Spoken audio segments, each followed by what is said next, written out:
The more problematic diagnosis are the injuries that fall in B and C. With B, you have a loss of consciousness for less than 30 minutes.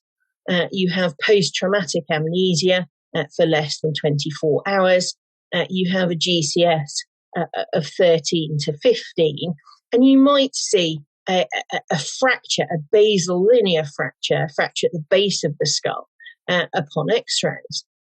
And it's important to remember that to be classified in the Mayo classification, you only need one or more of these symptoms. You don't need to put a tick against each and every possible symptom.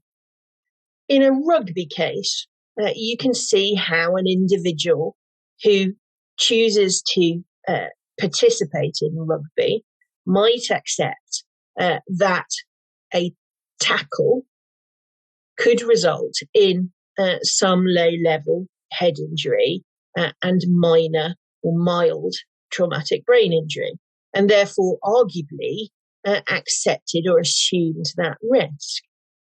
But can a person truly accept a long-term risk of repeated traumatic brain injuries if, for example, they don't know that they're exposing themselves to that risk? They don't know that multiple concussions, for example, could result in dementia or other cognitive issues developing later in life.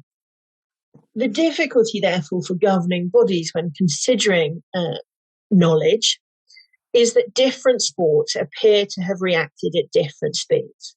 So we have the World Rugby Union in 2012 introducing pitch-side concussion rules, whereas football arguably seems to have been much slower in reacting to the evidence available.